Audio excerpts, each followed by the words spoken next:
Oh my goodness, I am so excited to have you on the podcast after all these years. Cara Walker, welcome. Jody, so good to be here. This topic is something very different for everyone, and I've been wanting to talk to you about this for a very long time, and have admired you through all your different careers. And I am so in awe of what you've created now. From the biggest girl fan of eco fairies to now into the Walker family funerals and how you are approaching this very taboo subject and creating a very different perspective for people, which is much, much, much needed in our culture. So, bit of intros, I think.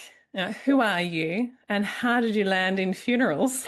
Well, thanks for having me. And it's great to talk to you. I know that you are all about vitality and longevity. So, it's a great topic to come in because we don't talk about death care and appropriate end of life support because we're so busy caught up in life. But it's something we're all going to face, whether it's for a loved one or ourselves. So I really value that you've brought this into the show. I think it's an important part of embracing all of life. Mm, And like I think it's healthy to talk about this. So yeah, yeah. I'm an eco fairy, been in a fairy for Perth for over 30 years. And I became a celebrant. That's what got me into the death industry. I actually became a celebrant because I wanted to marry all my gay friends over 12 years ago when we were fighting in the courts. I thought, oh, I just want to get this over and I can't wait. And then the courts let us down and I had this celebrant certificate registration. And I thought being a fairy and a celebrant, someone's going to ask me to do a child's funeral one day. And unfortunately, that happened. It was a friend of mine. She passed with her son in a car crash. And she was the most wildest woman, and the thought of her being at a cemetery with some old dude talking about her, it just couldn't happen. We had to do it our way as a community, everything alternative. And it felt like every step was a fight. And, it shouldn't be like that. Everyone should be able to do it how they want in their own way. Now, in Perth, when a little one passed, I got a phone call and I would be their celebrant. And as a celebrant, you would stand with the heart of the family and you find that story and their legacy and you represent them. And at the same time, I was at the mercy of these funeral directors. And for anyone who's organised a funeral knows that there are time restrictions, there are what you want to do. They're with their own guidelines and limitations, and the prices are astronomical. And I Mm, know that some people can afford it, but for families who are single income, they've lost a baby, I was just watching them getting taken advantage of, and I couldn't handle it. So I went off to get my own license. So I worked with an independent company in Perth, and they were wonderful to train me up. And to be mhm, honest, when I applied for my license, you get your license through Metropolitan Cemetery Board in Perth. They mhm. rejected it. I followed their rules and they rejected it, and I actually had to take them to court and fight them. I fought the state government for 9 months for me to be licensed. So, but here What? I am so September 2024. I'm officially an independent funeral director in Perth. Through that, so yeah, Wow. See, I told you before the show that I'd find out something that I did not know. There you go. No, that's ridiculous and incredible at the same time. Oh my but goodness. they wrote rules. I followed the rules. They said no, so we can't. So it was as simple as that. So I just had to jump through the hoops, Yeah. continually jump whatever barricades they were trying to put up. But I Yeah. knew I was meant to do this. I had such a drive and a passion for it. I really believe in bringing death care back into the nurturing arms of people who actually care and Yeah. have integrity and dignity in mind. And Yeah. that's been my drive. So I Yeah. think, I've been talking about this constantly around Perth, and it's not to promote my company, it's how to talk to funeral People. directors to get what you want. And that's what I always hope to get from these conversations is to empower people to advocate. You Yeah. can ask for so much more. Yeah. Yeah. It's one thing that I've seen a huge gap. I've not yet seen a podcast or anyone talking about how to look after your death. Yeah. I know it's a weird system where we think, when we get to it, you're under duress of grief and maybe trauma, and then you Hmm. have to arrange a service for your loved one. Hmm. And who Hmm. wants to shop around? Who knows what's right or wrong? You don't know. So Mm-mm. at this point, when we aren't feeling that strain, is the time to talk about it and Yeah. to know your options, to look around. And then when the Mm. time comes, you don't just pull on some name that you've heard in ads. They've got that high budget marketing and just go, Mm. oh, I'll use that funeral name because that's the one I remember. You know, Yep. That's just what Yep. happens. Yeah. Yeah. Yeah. And it, like, one thing that's guaranteed in our lives for everyone is that we're going to die.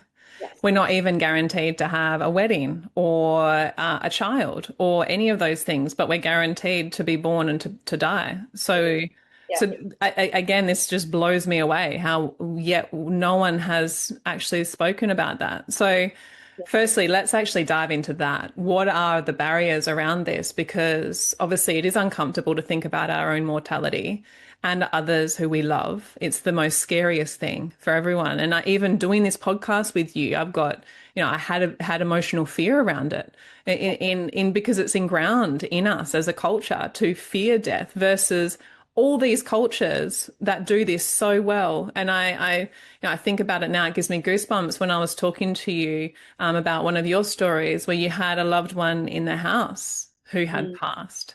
And yeah. I was just like gobsmacked with you going, what?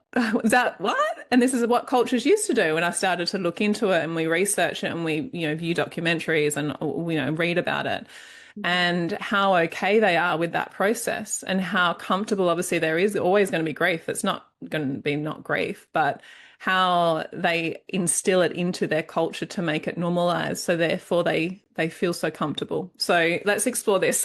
Yeah. The normalize part of it is that it happens from childhood. Like you said, other cultures, it's normal for them. We're all going to be losing our grandparents, Mm, right? That's the mm, first line. And children are involved in that process. They have them in their home. They're watching them being dressed. They're watching the women love them and nurture their bodies and wailing over them. They can touch them. They can see the changes. And for us, it became an industry. And a lot of it had to do with the wars, like the men were killed far off and they would use embalming solutions, and that kind of changed the whole industry. And we used to mhm, use the front parlor of our home to lay the deceased loved one out, and then people didn't want that anymore. It became the funeral parlor, so they would go to this home, a funeral home, and the person would be laid out there instead. So it's been a steady removal to the point now when a normal funeral for us is to go to the cemetery. You sit 5 to 10 meters away from your loved one who's in a box. You said goodbye to them at hospital. You don't see them again, and there's no contact. And our deeper psyche has a sense that something is missing in our lives. And I feel the grief journey is so much more traumatized because our hands aren't touching, our eyes aren't seeing. To really embrace death and our loved one is very hard to do. But I mm, truly believe if you can do that, if you're able to do it, and the person is in a state where it's okay to do that, then your grief journey will be a lot better for you. And everyone says that when they come into view, that it's horrible, they're crying. It is a deeply hard time. They take a deep breath and they always walk out and say, I'm so glad I did that. you know yeah, and that's yeah, that's the difference. And it's up to us. We do them up so that they look like they're resting peacefully, or we can mm, work with the loved ones so that they can dress them and do that part as well. And it's our mothers washed us and they dressed us and they took care of our body. To close that circle and be the last person that wash and dresses your parent, it is so hard to understand, but the beauty of that circle coming around is so, mm. it's really profound. Yeah. Yeah. Yeah. You're gonna make me cry in this podcast. I know you were going to. I I, don't have my box of tissues close to me. well, it's, Um, do you think if yeah, I used to think about my parents dying, and I would, it is of incredible. course. It's our deepest fear, right? Because Yeah, it is going to happen. So, yeah, yeah.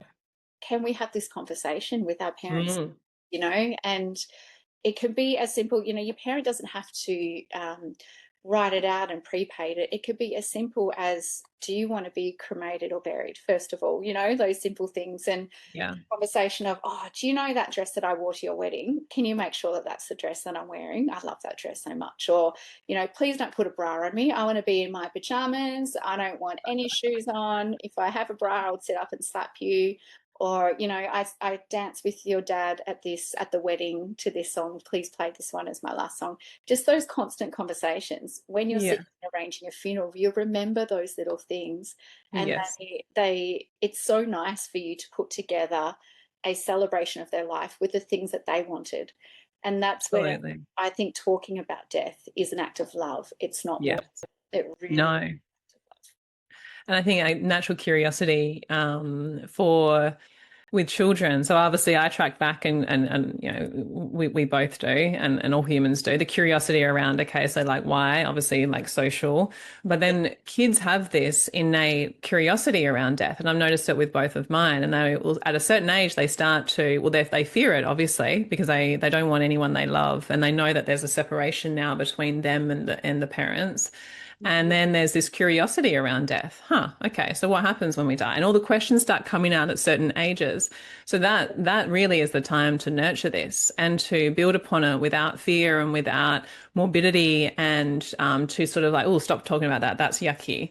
And be able to create that safety around it. And yeah, I think that the talking and the open conversations is just as even more important which yeah again I'm just so blown away about this topic and this is why I'm so proud of you for doing this because I think it's just so needed for our society to heal it and is. we are all so broken and from anything from a you know miscarriages which I deal with a lot in my clinic and the Yeah, grief around that and then obviously further on all throughout the life stages you see this brokenness in not knowing how to deal with guilt not knowing how to deal with you know, grieving and what process that looks like. Like I'm constantly having to explain to clients what grieving actually looks like and what's normal because they feel like they're broken. yeah, yeah, it So, is. yeah, So I think from the beginning stages, like you're talking about children, this is where it yeah, starts. And it's up to us mm, parents. We teach them, how much screen time we have, but how to have. We teach them, to do homework, to brush their teeth right. Can we also show them what to do when death happens?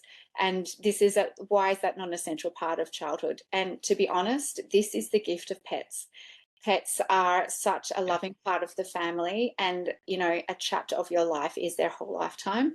And when mm-hmm, they die, it is the opportune time to show them what death can look like. And we mm-hmm, cry over them. We hold ritual for them. We put them in a box. We put our letters and our crystals, or we bury them in the backyard and we lay them to rest. And we might want to put a memorial on top. And what you're doing there is really seeing them through that grief journey, talking about their memory and what they brought us and their legacy, where they might have gone from now. And then mm-hmm, when this happens, say when the grandparent finally passes away, it's a smaller version of what they're about to expect again. They do a bigger version of that. So I know that sounds really intense to say that, mm-hmm, but pets mm-hmm, really do offer that to for parents to do. And again, some people are so scared of their children crying and being sad, mm-hmm, but children have a right to grieve. So it's okay for your child to, it's all normal for them to cry yeah, over loss. And it's your fear of their grief is going to stop them from being able to grieve completely in later years. So yeah, lean into it, talk about it, open it up and demonstrate. So when the time comes, they can embrace it. Yeah. yeah, Yeah. absolutely. Mm. I want to now go through maybe more information about what this looks like from what you help people with. And so, Yeah. you know, as you were talking about what it looks like to have a pet die, you know, the process of that and also the grief and, you know, is there counseling that you also support people with or the process of actually what to prepare for? Is there, you know, what does that all look like? Or what is the ideal Yeah. death ritual? Yeah, it's an interesting topic. So I think that death is becoming more embraced now. To be honest, even from a government level, we have not enough beds in palliative care. So they have just put out a grant from January this year. Each person who wants to die at home has $25,000 allocated to them. So you can be at home with support, with nurses, people doing shopping, housework. Even if you don't have family around you, you can have a team supplied to your home so you can die at home with support, which is Wow. that's incredible. So I'm a funeral director, a celebrant, and a death doula. So I really believe in continuity of death care, and Hmm. that means talking about death in the end of life stages for the family and the loved one, and Hmm. talking about it before we get to that bitter end, to that part where it's Hmm. hard. Talking about what's normal, what you're going to Hmm. see, what you're going to hear, what you're going to smell, what death actually looks like, and what's normal. So when we're getting there, I say, do you remember when I said this sound and how they're breathing? this is going to happen, then they're going, oh yeah, okay. Because we've had that conversation before, then you're not freaking out thinking, oh my God, what is this? What's going on? You get Yes. into it and understanding our shutdown process in death. Our Yeah. bodies know how to heal and they know how to die. And this is what people don't realize. There is a natural shutdown process that happens. And Mm. as a nurturer and as a healer, we want to feed and nourish and support.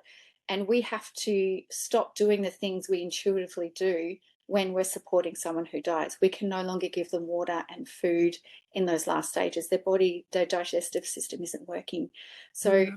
they're shutting down, and you're watching your loved one, everything you want to do is naturally to feed them, but that would Mm. actually make them choke. So it's such a small thing, but as a mother and a nurturer, it's a strange thing for people to shut off, but you are Yeah. watching them, and to love them is to stop doing that. Instead, to wipe their lips with, wet towels, and to continually read to them, and to rub their feet and put oils in the room and tell them they're loved, and tell them they've done a good job, and support their spirit to let go.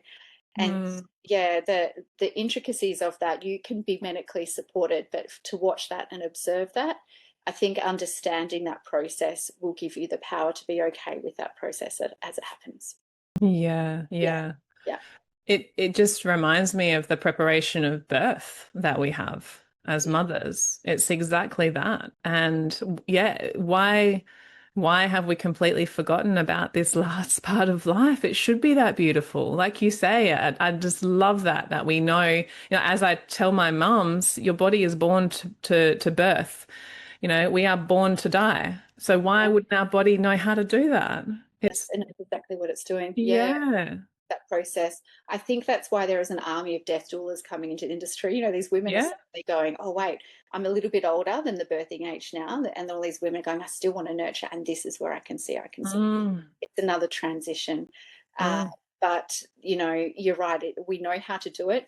And the same as birth, though, what I want to make sure people know is that there's no such thing as a good death. Like I feel, that pressure on a woman to have a good birth. And Yeah. she has all of these ideas of, I'm going to do this, I'm going to do it naturally, and I'm just going to be embraced. And then when push comes to shove, everything goes different, and it Yeah. is very difficult. And Yeah. then you're not sticking to your plan, and then it's really hard. You can have an idea of what you want your death to look like, and Mhm. then you have to accept that the body's going to do different things, and birth and death, it can look, it can look intense, it can look messy, it can sound loud, it can sound gurgly. It's the same as birth. What you Mm. expect and what you see and what you feel are very different. So don't set Mhm. you up for an expectation where then you're Mm. trying to cling to that expectation.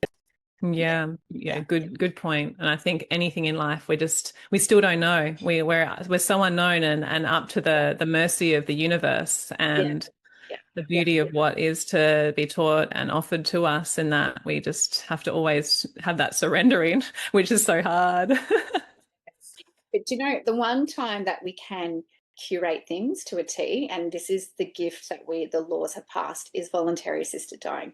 And Yes. as a death doula, I get to sit with people during this transition stage. And it is such a beautiful moment. So, for Mm. example, a beautiful lady, we just wrote a story, actually. Her name is Vianney. There's a story about her in Supernal magazine Australia at the moment. The lady wrote it, Freya Mumsy's Ascension. So she Mm. was surviving cancer for a long time, and she suddenly said, no, I'm going to die this week. And they asked me to come and see her in hospital, and we planned her death and her funeral on the same day. Mm. Sat on her hospital bed with her daughter, and that end of that week, we had her transferred back to her house, and her daughter set up this bed like a cloud under her tree in the garden. 30 of her best friends and family members sitting around. There was a pond. There was a screen. People who couldn't make it were watching. She had incense. She chose what she wanted to wear. She chose the music. Every person had a little crystal and came up and whispered to her the last stories that they wanted to tell her. Mm. And when she was ready, she looked the doctor in the eye, gave the nod, and the doctor came forward while her daughter sat by her side, holding her hand, singing hallelujah. And she took her breath with the raven above and the bee flying above her, and she was gone. It was the most beautiful, curated passing. And I Mm. was a sobbing mess. Just You would have. That was my next question. Like, are you at least emotional around these times? holding my space. But the fact was so beautiful, because I see so much tragedy, to be honest. I've Yeah. seen it all. You Yeah. cannot imagine the tragedy that I've seen. And then to see something done so beautifully. And I remember the VAD nurse was looking at me going, what are you Yeah. Yeah. Why are you crying? like literally it was We're divine. human. We all cry.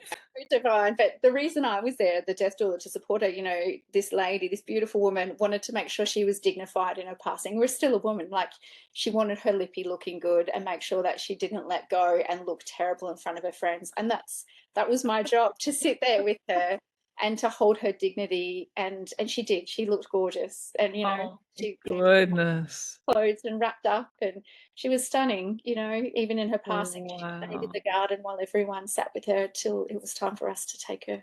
So Oh, goodness. That is just stunning. yeah, Blowing my mind, Cara, blowing my mind. Okay. So yeah, I guess my next question is around that. How for you personally, and I want to dive more into the process in a minute, but how do you personally, like any job's hard, you go home thinking about it. yeah. How do you see all this messiness and beauty and then land at home and then, family and, Oh, how yeah, do you do that?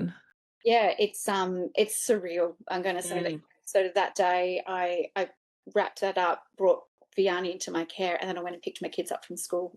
So code switching into mum. And I think it makes you hold your kids closer. Death is a very open conversation in my home. So I tell my Mhm. kids, I saw this and experienced this today. And my Mhm. boys talk about it openly with me and say, oh, wow, that would have been really hard and that would have been intense. So for me, I treat it as an open conversation because I really want to normalize death for them, Yeah. obviously, because it's part of my everyday life. Yeah. Some cases have been hard when I've worked with children and babies that are very little. And my coping mechanism, personally, my tools, my own kids, coming home and spending time with them. And Yeah. I am a crazy chicken lady. I go and I sit in my chicken pen. You've always been a crazy chicken lady. My tool, I just sit in there and I love my chickens. I just watch them and I'm grounded and they're just around me and their sounds and they watch. But I know it sounds so silly, but that's my tool. It just Yeah. brings me back into real life and a place of joy. And I feel it's like a drain down into earth and then I'm good to go again. The difference though, even though I see continual grief, it's not my own grief. Yeah. I think You that's can separate that. exactly. Yeah. It's the injustices get me sometimes when I witness some parts of society which I feel are unfair. But the grief, Mm. I can sit and I can be compassionate and I can cry it through, but I don't carry it on each day to day because it's not Yeah. mine. I'm just there to Yeah. support them in theirs. Yeah. Yeah, yeah, goodness me. And you've obviously experienced your fair share of grief and to have loss and to know all of that yourself.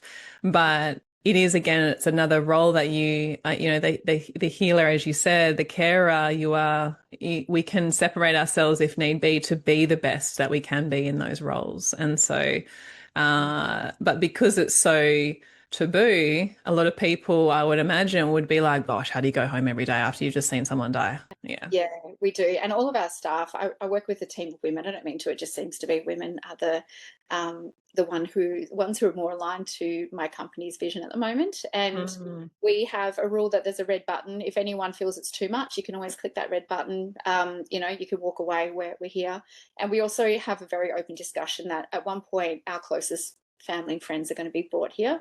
Would we be okay with that? And this is what we're always talking about. And we've decided because of our level of integrity, we would rather them come into our care than go with someone else. So Mm. we would rather care for our loved ones and face that than anything else, or, allow our team to care for them if I personally can't do it. So those Yeah. intricacies is what we talk about as the death carers. So yeah. Yeah. Yeah.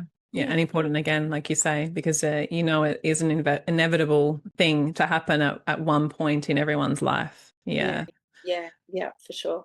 Yeah. So the process on that a little bit more, and maybe obviously it's beautiful, and death doula is something that I came across a few years ago, actually, just in a movie, I think it was. And then recently in The Pit, which is a TV show, and they had a story within that, and there was a death doula there as well.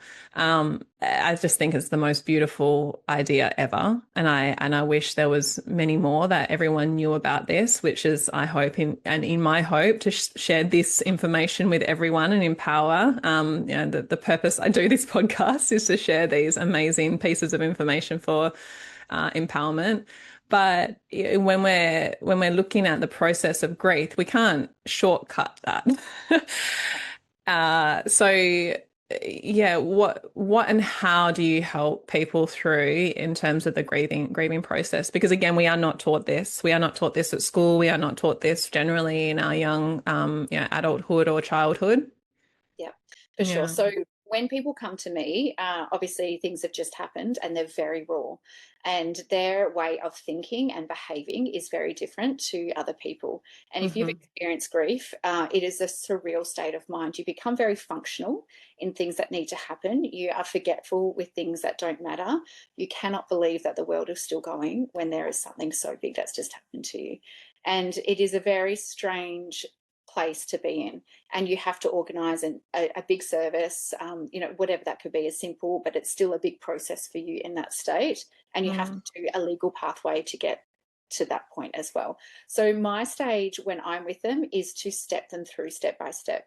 So I did a grief counseling course, just Hmm. not to be a grief counselor, but to know how to talk to people in this state, because Mm. it's not usual. And you're meeting, anger and, completely bottomed out, or sitting with people who maybe don't even speak English, and they've got a grandchild translating for them. And, my way to handle it is to give very small tasks, and it's almost like working with a child. You give small lists of instructions Hmm. verbally. I write them down as well. I follow them up. I have a lot of softness in how I talk. And for me, as a funeral director, I give a lot of time. Other funeral companies have 1 hour and 15 minutes maximum that they can spend with the family. And sometimes a meeting can take 3, 4 hours, because they're suddenly sitting with someone and all of the stories come out. So giving them that time and space for me to get the information I need to do my job sometimes comes with hearing all of that as well. So Yeah. it's like flowing with the river. Like, I know the points that I need to get to, and I just have to work through them. Yeah, yeah. Yeah. In terms of supporting them beyond that, Mm. when you have a lot of families with a child, there are some great organisations around. The one in Perth that I've just connected with is Lionheart. I don't know if you've heard Oh of it. yeah, I've heard Yes. of it. Yeah, so it's a non-for-profit organisation in Perth. So as soon as a little one has suffered with grief, I can refer them onto Lionheart, and a psychologist will contact them and ask the parent, are they ready to come in and support? So that psychologist will work with them for 6 months. That first person who gives them a call will work with them, and this is a free Wow. organisation. After Mm. 6 months, Lionheart actually organises weekends on grief for families. Hmm. It's called Lionheart Camp or something like that, but it's not a camp, it's in Perth. And, Hmm. children who've gone through grief get to hang out with other kids. And it's not like they're sitting around a weekend talking about death. They're playing games, and that's run by counsellors, but they get to share together as a family. Kids and teens and parents are separated into their age appropriate and demographic, and they work through these workshops. But they can't go there until at least 6 months after the incident, because the Yeah. first 6 months you're in that first stage that we're talking about, and you're not going Okay. to be thinking about that, apart from a parent who's like, Yeah. what am I going to do for my kid? We call in that help to get them that support so that you can work on yourself. And that counsellor will get you to the point where the family can then go to Lionheart Kids. So, Mm. yeah, definitely recommend Mm. them as an organisation. I've been really happy with them so far, and what they Yeah. do and how they support people. Um, Yeah. Unfortunately, the Grief Centre in Perth has shut down now, but I just talk to people about going to your doctor and getting your mental health care plan, so you can go to Hmm. the counsellor to get your 10 sessions, and always Yeah. asking, do you have support right now? Mm. A lot of these people are at home. I've met women who their husband paid all the bills. They drove for them. They don't even have a car license, and these women have nothing, and their kids are off. and they're of that generation where they don't have support. It's not my job to do that, but no one's got to step in. So Yes. getting them the phone numbers and the support they need, and it would be in home care at that point because they've got They can't get around. yeah, Yeah. it's really Yeah. so that's just conversations which I weave in with what I witness and what I see. Yeah. And the difference with my home as well, even though I've got a funeral home, I go to people's homes to meet them because when you've just experienced death, the last thing you want to do is brush your teeth, put on pants, and go to a funeral parlor, you know? So I go to their home and meet them with all the paperwork, and I don't care what they look like and what the house looks like. It's so much easier for them to receive someone in their home. They apologize for the stacks of dishes, and it's the home saving every time. But Yeah. those little things to me make a big difference. So yeah. Huge. They're more comfortable, and it's, they're in a non, it's also safer. When you're in that primary stage of grief, you're not, like you say, paying attention to anything. It's really not even safe to drive because Yeah. you're in such a cloud of fuzziness. Yeah. Yeah. Yeah. Yeah. It's just so good to be able to talk to this, and I think it's the contact I feel with obviously, well, whatever they feel, but we never really see people once they've passed. And like you say, the touching and the looking and the saying goodbye, it's so separated. Like everything else, I feel is going in this society. Like we have these, warriors that are really fighting for us to come back into community and all of that. So it's happening, but it feels like the world is trying to pull us apart further and further from the things that have happened over the years, including COVID. It's like separate and stay distance and don't be near people. And so Yeah. we don't actually get any of that, closeness anymore. So even that, I think, is quite taboo for people to be like, what, you go in and you touch them or you actually see them in the room? Yeah. Yeah. It's death is the last taboo, and death I think in people's mind think it's going to be ugly and it's going to be dirty and toxic maybe. In some cases that's true. Mm, Cases it's not, so mm, if I talk on a very basic human level, we as an organism are filled with this beautiful bacteria, I know that you support all the time, and when we become a dead organism, our bacteria does its job and starts to break us down. So as a death walker, we are working to try and slow that process down to give that person dignity. So in the hope that if the family wants to come in, they're holding their state in a peaceful state for as long as possible. And the mm, bacteria works from the place where there's liquid first. So that's in our gut and in our stomach area, our blood, our heart. So, when someone dies at home, the first thing that you're going to want to be doing is cooling down this area as quickly as possible. When they're actively dying, we have the heater on, they're in a blanket. As soon as they have passed, this is the conversation you have to plan. The aircon comes on, we put the cooling areas onto them as well, and we can hold them home for so amount of time, depending on how long that you like. If you have them brought into our care, we would do things with them to, well, first of all, put them into the fridge, which is the mortuary accommodation. But we can do things to try and slow down that process as much as possible. I don't believe that everyone should be embalmed. Embalming is a treatment that is wonderful if it's needed, but it's not essential. A lot of companies just do it automatically. The reason it would be needed is, for example, the service can't be held for 4 to 6 weeks' time, or there's a lot of physical trauma on the body, so that bacteria has exploded faster, or it's a child and a baby because their structural integrity of their tissue isn't holding as well as an adult. So those reasons for embalming are 100% essential. Other people who've died peacefully at home and it's expected death, they haven't gone to the coroner for 3 weeks, we don't need to use embalming solution. We can wash and dress them with soapy water, and you can still hold their hand. They're not dirty. They're not covered in something, a disease you're going to catch. Most diseases can't live in that organism afterwards. So, yeah, so in that dead organism afterwards. So there's nothing to actually fear. So many myths, isn't it? Where you feel like you've been having all these perceptions of things that, where do we get them from? We don't know. Yeah, These beliefs.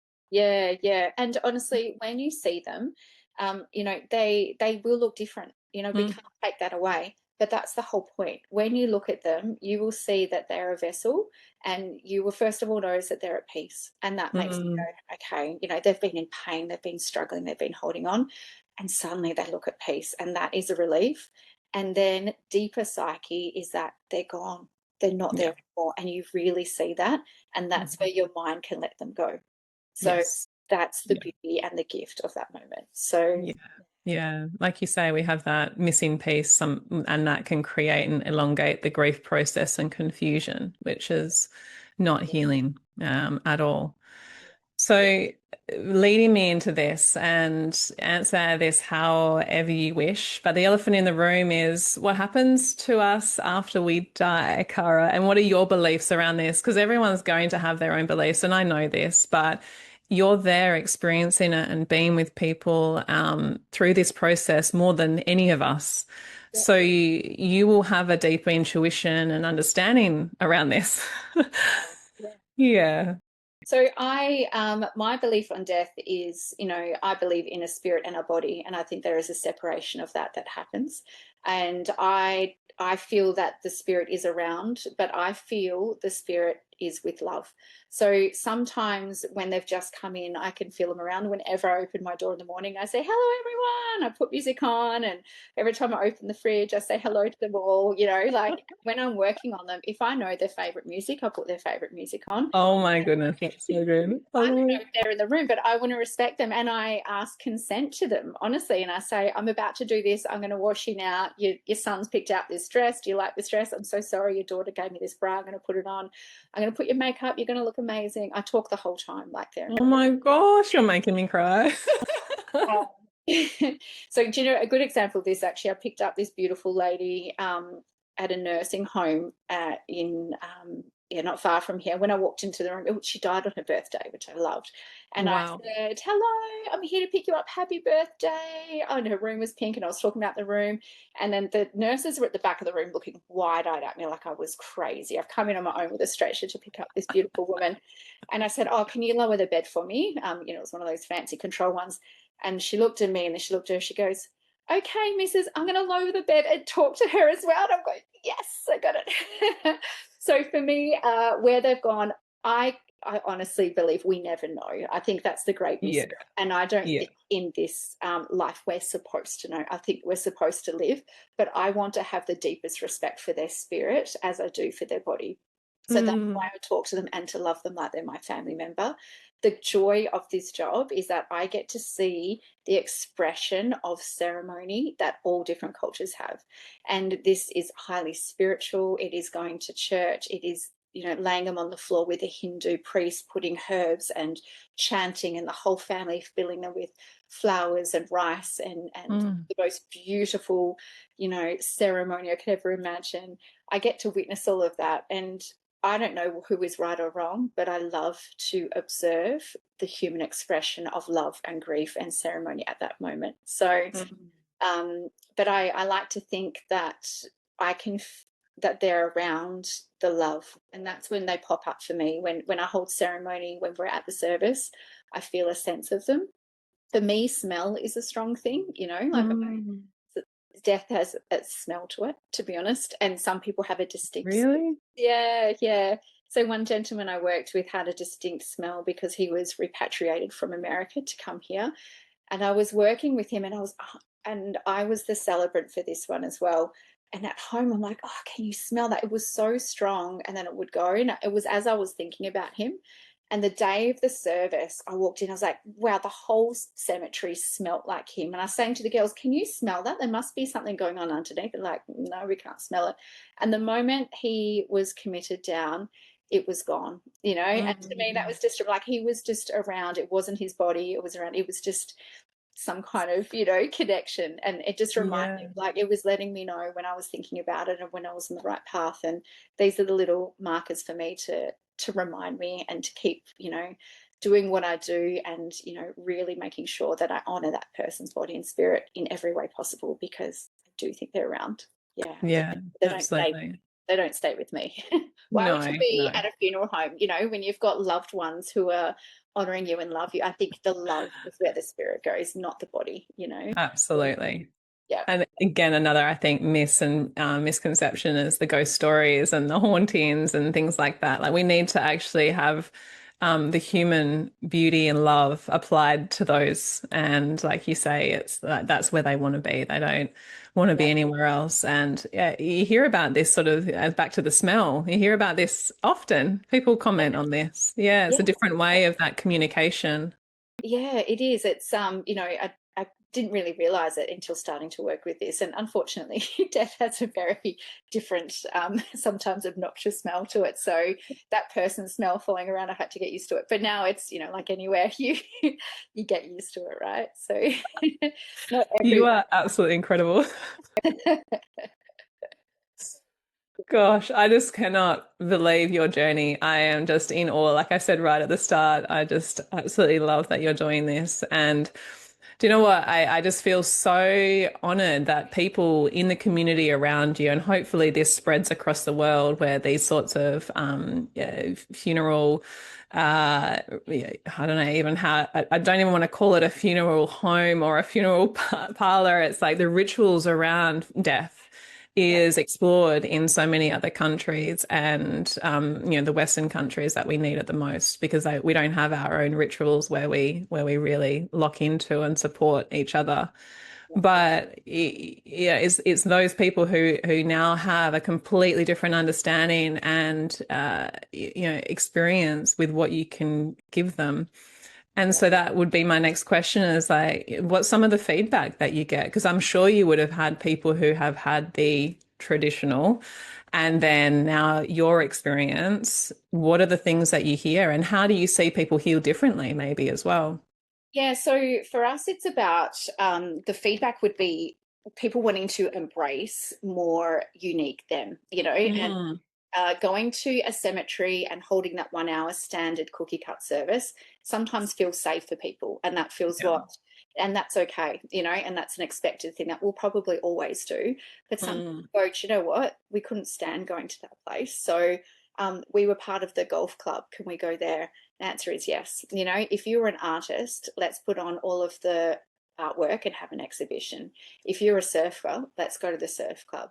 If you, I've had a guy in a coffin and all of the chairs were cleared, and the guys, the family were kicking a soccer ball, and every time it hit the coffin, they'd all go have a shot. They did that for an hour. That was it. Music playing, the bottle and the shots were on the coffin.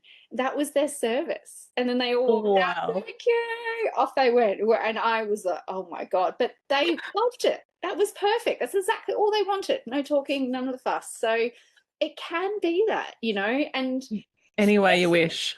imagine if I said, no, we have to go to the cemetery and we have to do this. And I'm selling them the package of what we do.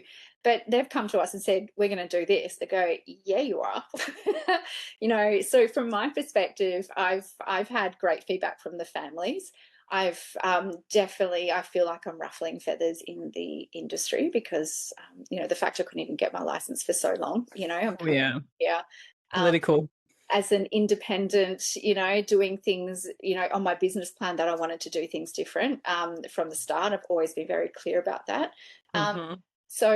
but that's okay. I'm expanding from the middle. I'm not affecting them, and they can either get on board. But I'm sticking to the laws. I'm sticking to the rules. I know those. Sometimes I'm living on the edge, but that's okay. And I feel that the more we do this, and the more people witness this, the more it's normalized. And people, for example, Vianney's death, who I passed, all of those 30 people were Mm. so blown away of how death could be. And some of them Yeah. were not spiritual and said, I didn't know what to expect, but they all left changed. So, Yeah. if we can invite them to these different spaces of honoring and celebrating death and grief, I think it will change. Yeah. Mm, Yeah. absolutely. So, so needed. And in any space of life, yeah, it's something that, yeah, like I said before, like no one is looking after death. No one is looking after that. And now you are that, and you are a disruptor, and everyone has to come on board now because the demand's going to call for it. People are going to want this and honor this. Why would we want to make any part of our life, even death, scary and fearful and worse than it has to be? Why can't we make it all beautiful? And it's Yeah. what life is, beautiful Yeah. and love. It's what Exactly. we want to live for. That's what we're hanging on to and why we're so fearful of our own deaths, because we don't want to miss what's here. Yeah. It Yeah. is. I mean, I think as we bring children into it, I think the fear of losing your parent, but also as a parent, the fear of your child losing you as Oh, yeah. so hard to get your head around. It really Oof. is. And yeah, so supporting them in these moments is probably something that is the hardest thing you could possibly think and do. And again, these conversations, because who knows what could happen. These That's the conversations thing. of, you don't want to scare them, but talking about death in a normal sense. And also, like this morning, I walked with my son Taj to somewhere, and he mentioned something to me about death, and I said, "Oh, I'm going to haunt you so hard." I said, I go, "You're going to have birds coming at you, you're going to have feathers everywhere." And I said, "I'm just going to love you so much, and you're going to know it. You're going to be swooped by birds because birds are my thing, And he's like, I know, and I believe that. I really do, And Yeah. that's a joke and a cuddle and a squeeze for my 9-year-old. Yeah. And that's normal for me. But if something happens to me, I like to think that those words are somewhere in him. And when he watches the giant flocks of black carnabies coming, he'll go, "Hi, Mum," and Yeah. yeah, he won't feel as alone. So preparing our children is in these conversations. Yeah. For sure. Yeah. And it makes it less traumatic, because it's going to be traumatic. No wonder. Here you are making me cry again. But And I'm like, okay. we have a record here. I've cried the most on this podcast than I ever have. But yeah, you can't foolay that it's going to be a traumatic thing for them, but you can also soften it and support them and actually have them know that it's a natural part. And like you say, pets are just instrumental in this. It was for me when I was a kid. Like I didn't want to get a pet now as an adult because I remember how almost traumatic it was to see all these animals around me always, not always, but dying, and you don't want them. They're your best friends. Yeah. Yeah. Yeah. So it's something that I think we innately learn in that way, but it doesn't make it easier, I don't think, when you have a human loved one that's so close to you. And yeah, nothing will make that easier other than the situation. They can. It's amazing what they can handle, So Mm. I live on a property, and there was another family living here years ago, and Olma was dying, the other family's mum. And she, we just included all of our grandparents as all the kids' grandparents. And we sat on her bed with the kids all the time during her end of life process. And we talked about what's going to look like. And we talked about her being cremated, to the point where Taj brought her a letter. I think he was 2.5 or 3 at that point. And she said, Mm. "Oh, is this me with my angel wings?" And he said, "No, that's you burning." I was like, "Oh God, I'm so sorry." And but they saw everything, and they were okay with it, And I'm so Yeah. glad they did. And when she passed, her grandkids had a big emotional release. That was okay. His parents completely embraced that. It's not. Children can see death. They're stronger than we give them credit for. It's not going to haunt them like a ghost or anything like that. They can sit with it. Mm. I think including them personally helps them. Hmm. Yeah. Yeah. Yeah. I also agree. I think they are more in tune with that part because come further and further away from the earth and from the universe as we become adults. I think they recognize it still. They almost remember, I think, and that's I think why they are.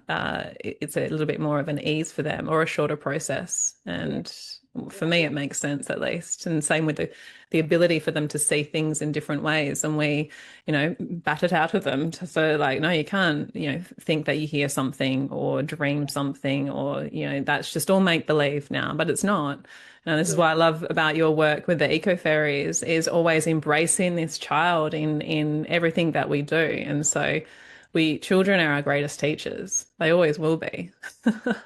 Great. Yeah, yeah, absolutely. And Yeah. as a parent who's grieving, your children will get you through it because we're so busy. Life goes on, and they remind us of that. It is a big cycle, and Hmm. children remind us that we are grieving, but we're also raising the next generation, and they will help you move forward with that cycle. So leaning into that mother part is it will help every step of the way. It will feel hard. It will break your heart. Some days you'll get up and just wish they would shut up because you are feeling that, but you need to get up and feed the children and get them dressed. The thought of that is so hard. But then once you get moving, and your instinct to be a mother will be the thing that gets you through those difficult times. So yeah, absolutely. Make you stronger and wiser, and be able to give back harder yeah, to yeah, those that really need it later on. yeah, And these are the greatest lessons of evolving and growing as humans, and as together doing that as well as a yeah, collective. Yeah. yeah, Oh, just yeah. such a beautiful conversation. I would love, I just love talking to you in general. And I've never actually done a podcast with you on eco fairies. That would also be really cool. I don't know, that's sort of like not prime for you. But those who are hardcore eco fairy fans, like, listen out. And their wings are hiding now, they're still in the distance. I can't quite let it go because I love the magic part of it, but it's definitely hard to hold on to it being so engrossed in this world now. So Absolutely. My kids now, 10 and 13, still think that you are a real fairy. I love that. It's And I'm just like, Cara's just doing it. Like, she's just out of her fairy era right now. So she's had to hide her wings, and she is in a different path now. Now you are a death fairy. the death bear. Yeah, yeah, death walker. That's what I call myself. Death walker, yeah. Walker, there you go. Yeah. Oh, well, thank you so much for this and today and this beautiful conversation. And I really feel like this is going to be something we are going to be hearing about more. And thank you for doing this hard work in the beginning to create this beautiful service and support that you're giving everyone. So, oh, Thanks for opening up the conversation. And if people want to do more natural care, I don't know if you saw, but I've got a petition at WA Parliament at the moment. I'm trying to compost human bodies. yeah, So good, yeah, spent good. last February in America learning how to do more natural death care. We knew how to do cremation, fire cremation, and burial in Western Australia at the moment. So I'm trying to get laws changed so we can actually be composted and actually return to ecosystems. So if anyone Incredible. wants to know more about that, please jump on. The petition is an official government one, but it's only Yep. live till May. So jump on there and Okay. let's check. Perfect. I hear another Eco Fairy song come out of this. That's so good. When I die, I want to be compost. Yes, please. Gotta find the catchphrase. I love it.